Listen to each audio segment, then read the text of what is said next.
અગાઉ ગઈકાલે પણ બોલ્યા હતા કે હવે એ આપણા દેશમાં એ નહીં ચાલે કે અહીંયાથી કાચો માલ વિદેશમાં લઈ જાઓ ને વિદેશથી તૈયાર કરીને માલ ભારત લાવો.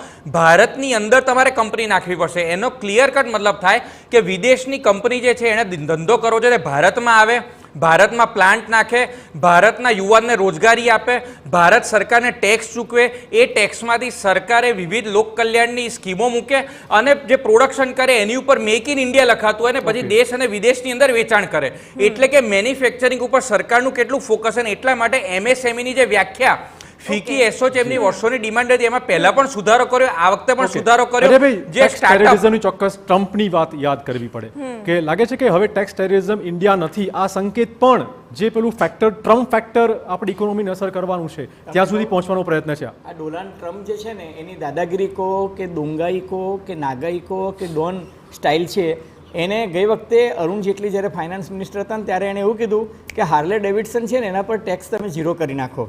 હવે તમે જુઓ કે ભાઈ ભારત જે છે એમાં જાપાનથી પણ ટોયોટો આવતી હોય કે હોન્ડા સિટી ગાડી આવતી હોય કે એમની બાઇકો આવતી હોય, સુઝુકીની આવતી હોય, જર્મનીથી BMW વાળાને બધા. તો હવે તમે જર્મનીને જાપાનને છોડી દો ને અમેરિકાની હાર્લે ડેવિડસન છે એને તમે સ્પેશિયલ કેસમાં ઇન્સેન્ટિવ આપી દો, એ એની અમુક માંગ છે ને એને આપણે નહીં પહોંચી વળીએ.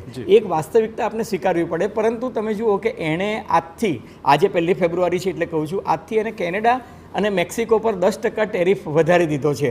બરાબર છે. હવે એ લિટમસ ટેસ્ટ કરીને જુએ છે કે ભાઈ ભારત, ચીન, બ્રાઝિલ આ બધા પર પણ એને કહ્યું છે કે ભાઈ જો તમે સખના નહીં રહો, ડી-ડોલરાઇઝેશનની વાત કરશો તો હું તમારી પર 100% એમ કે ટેરિફ નાખી દઈશ.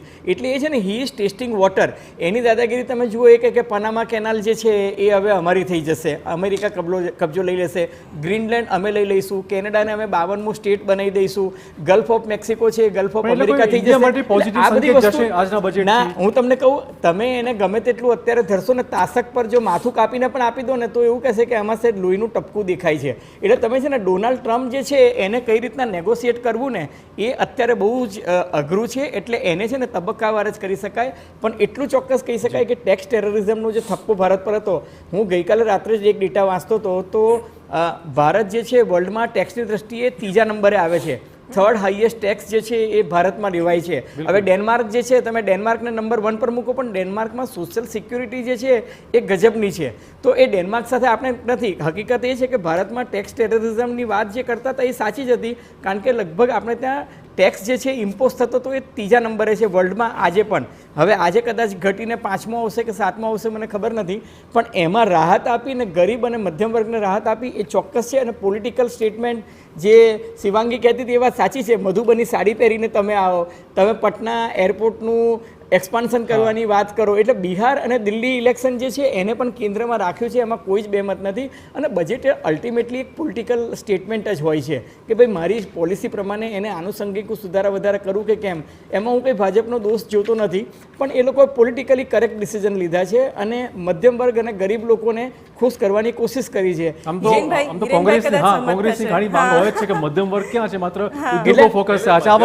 આ વખતે એમની ફરિયાદ એજન્ડાને એ લોકો હાઈજેક કરી ગયા છે. મધ્યમ વર્ગના તમે આજ આપણું મંચ હતું ને આજ જગ્યાએ આપણે આની 1 વર્ષ પહેલા ડિબેટ કરી હતી ને એ વખતે એવું નવી સ્કીમ આવી છે અને નવી સ્કીમના કારણે લાભ થશે. અહીંયા જ બેઠેલા ભાજપના મિત્રો આવીને કહેતા હતા કે આ નવી સ્કીમ છે, એમાં 7 લાખ સુધી ને 8 લાખ સુધી વગેરે વગેરે કરતા હતા.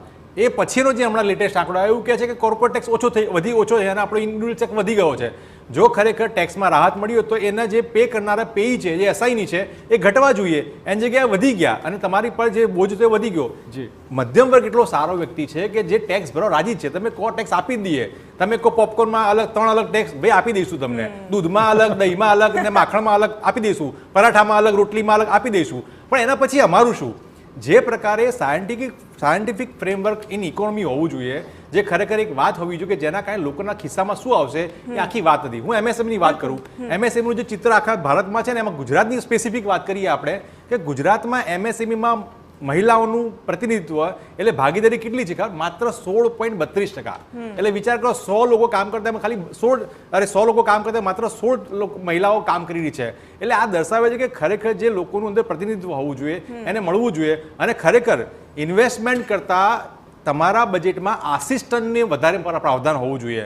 રિસર્ચની વાતો કરી, રિસર્ચમાં તમે રિસર્ચનું PMFIL બંધ કરી નાખ્યું. તમારે ખરેખર રિસર્ચના પ્રાવધાન આપવું હતું તો તમે રિસર્ચની ઇન્સ્ટિટ્યૂટોને વાત કરી હતી, એમને રૂપિયા અપાતા. માંડ 2 વર્ષ પહેલા ગુજરાત સરકારે જે PhD કરતા સ્કોલર હોય એ લોકો માટે 15,000ની સ્કીમ જાહેર કરી, જે UGC વર્ષોથી તમે જેવું PhD કરો તમને GRF બનો તમે 38,000 રૂપિયા આપતા હતા. એટલે આ બધી વસ્તુ નથી મળતી. અને બીજી નાની વાત